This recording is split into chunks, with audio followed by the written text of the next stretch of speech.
مخدوم اشرف سمنانی کسی چھپے ہوئے شہزادے کا نام نہیں ہے، ہندوستان کی مانگ کا نام ہے۔ مانگ نہ ہو تو کوئی خوبصورتی نہیں ہے۔ محبوب سمنانی، شاہ سمنا، اس آستانے کا یہ شہزادہ سید اشرف، رئیس اشرف۔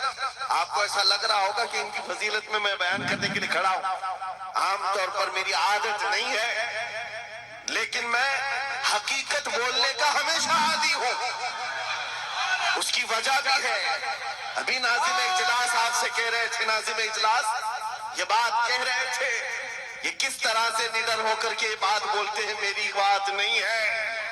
آپ ممبئی چل کر کے دیکھیں، یہ معین المشائخ جس وقت چاہے، جس معاملے پر چاہے کھل کر کے بولتے ہیں۔ یا اگر میں بولتا ہوں، بات صرف اتنی ہے میرے عزیزوں، حق بولنے کے لیے خون صاف ہونا چاہیے اور ماں باپ اچھے ہونے چاہیے۔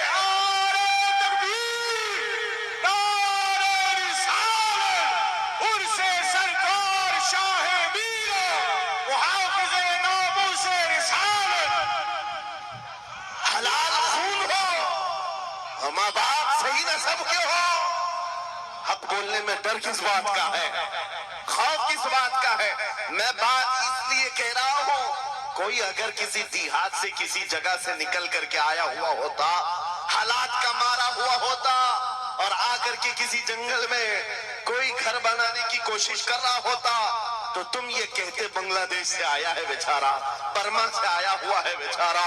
یہ اس آستانے سے آیا ہے جہاں وقت کے بادشاہ بھی اپنی نسبت پر فخر کرتے ہیں۔ شاہ سمنا کا سید رئیس اشرف کو کیا کمی تھی؟ کیا ماں باپ کمزور تھے؟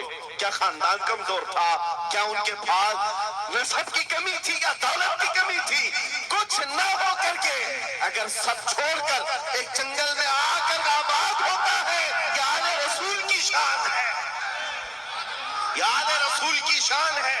اس لیے میں آپ کو بلا مبالغہ یہ بات کہہ رہا ہوں، مجھے فخر ہے اس بات کے لیے، کیونکہ میرے باپ نے بچپن سے ہمیں تین چیزیں سکھائی ہے جو رسول پاک کی حدیث ہے۔ میرے آقا نے فرمایا، علموا اولادکم ثلاث خصال، حب نبیکم وحب اہل بیتہ وتلاوت القرآن۔ میرے آقا نے فرمایا اپنے بچوں کو تین باتیں سکھا کر کے جانا۔ نمبر ایک، اپنے نبی کی محبت سکھاؤ۔ نمبر دو، نبی کی اہل بیت کی محبت سکھاؤ۔ اور نمبر تین، قرآن پاک سکھا کر جاؤ۔